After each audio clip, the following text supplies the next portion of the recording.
Yes, Donald Trump is a real person. Now, this story would be funny under a million different circumstances, except for the very real one under which we are living. You're a nasty person. Parents of this young boy explained to him that Donald Trump was not a fake, imaginary terror, but the real thing. And as you might imagine, it didn't go well. Yes, Donald Trump is a real person. I feel you, buddy. Now, on one hand, you might say that's cute. But not now, not here.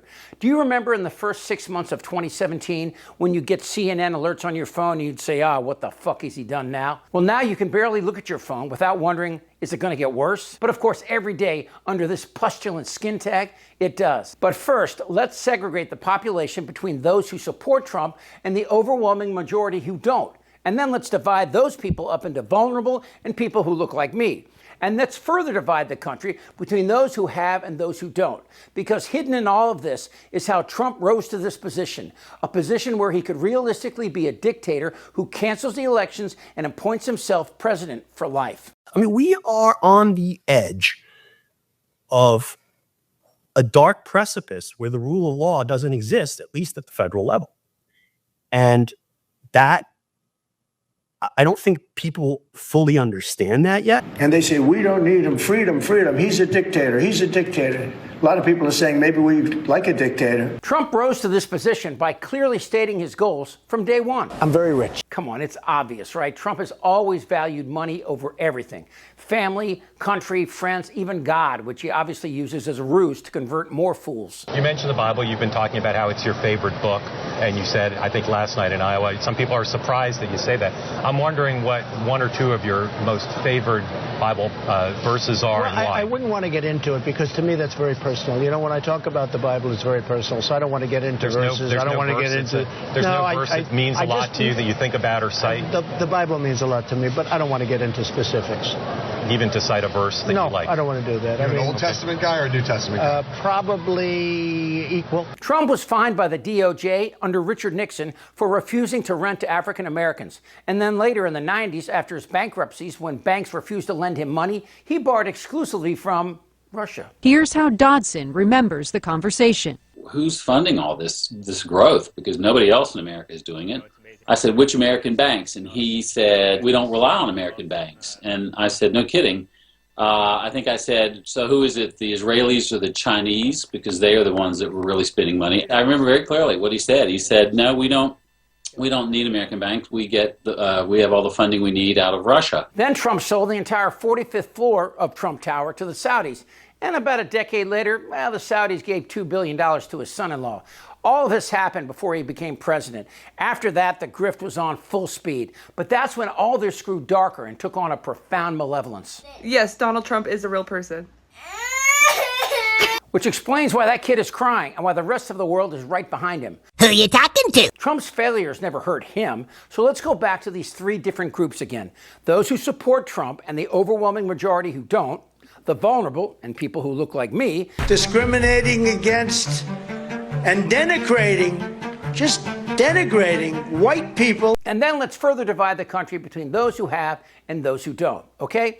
Only 80 million people voted for Trump. It sounds like a lot, but 100 million eligible voters, they didn't vote for anybody. And polls show that less than 7% of them would have voted for this cockwaffle. Stand back and stand by. And one of the reasons people worry about the GOP's gerrymandering is the idea that Trump could be planning on declaring martial law should the midterms or the general election appear to follow recent polls, saying the GOP is in deep trouble. He's f***ing Satan. Karen, what do you think? I think the president is definitely f***ing Satan, and I love it. Well, what Fox News really wants to know is, are you f***ing Satan? I'm not f***ing Satan. We're just sort of hanging out. There may have been a plan here all along. By sending U.S. troops and the National Guard into overwhelmingly Democratic cities, violating posse comitatus, the law against using troops against citizens, Trump is establishing his own precedent, allowing him to use the military against citizens and even politicians.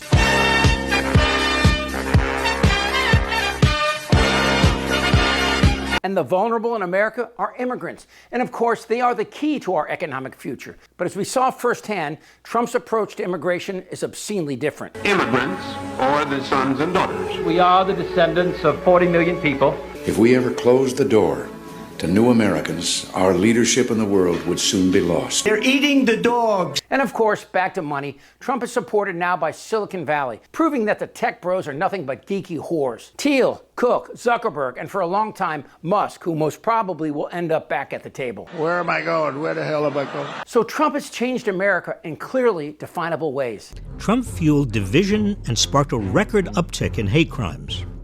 Number 2, murder went way up under Trump. He presided over the largest ever single-year increase in homicides in 2020. Now, a number of factors might have contributed to that, but a big one is number 3.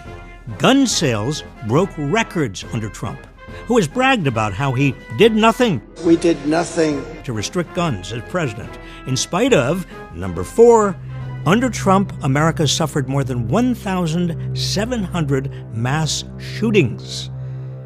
Number 5. Very fine people. Among the neo-Nazis in Charlottesville. Jews will not replace us. Number 6. Trump allied himself with the Proud Boys, a violent hate group who helped to orchestrate the January 6th Capitol attack. Proud Boys, stand back and stand by. Number 7. Trump's not wrong when he says, I got rid of Roe v. Wade. It's entirely because of Trump's judicial appointments that 1 in 3 American women of childbearing age now lives in states with abortion ban. Number 8. One of Trump's Supreme Court justices was Brett Kavanaugh, a man accused of sexual assault by multiple women. Number 9, Trump's White House interfered in the FBI's investigation of Brett Kavanaugh's alleged sexual assaults. Number 10, Trump has been convicted of committing 34 felonies while in office. All of them were committed while he was president. Number 11, Trump's failed pandemic response is estimated to have led to hundreds of thousands of needless deaths. By the time Trump left office, roughly 3,000 Americans were dying of COVID every day. That's a 9/11 scale mass casualty event every single day. Number 12, Trump's White House discarded the pandemic response playbook that had been assembled by the Obama administration. Number 13, Trump disbanded the National Security Council's pandemic response team. Because of all we've done, the risk to the American people remains very low. And the viral video of this kid crying? Yes, Donald Trump is a real person. As we look into the future, Trump has created an element of fear and dread. That could be solved overnight. And you know how, right? Seriously, we need to release the Epstein list. Goddamn right. Are you not entertained? It's sitting on my desk. Who are you talking to? I could be a stupid person. Trump admitted he knew Epstein for 15 years. Are you still talking about Jeffrey Epstein? Do you have no shame? I'm sorry, ma'am. It's not fair. They don't know what the fuck they're doing. I don't want to talk about this stuff. Am I wrong? You're in a lot of trouble, Donnie. I think he's crazy. I'm Chip Franklin.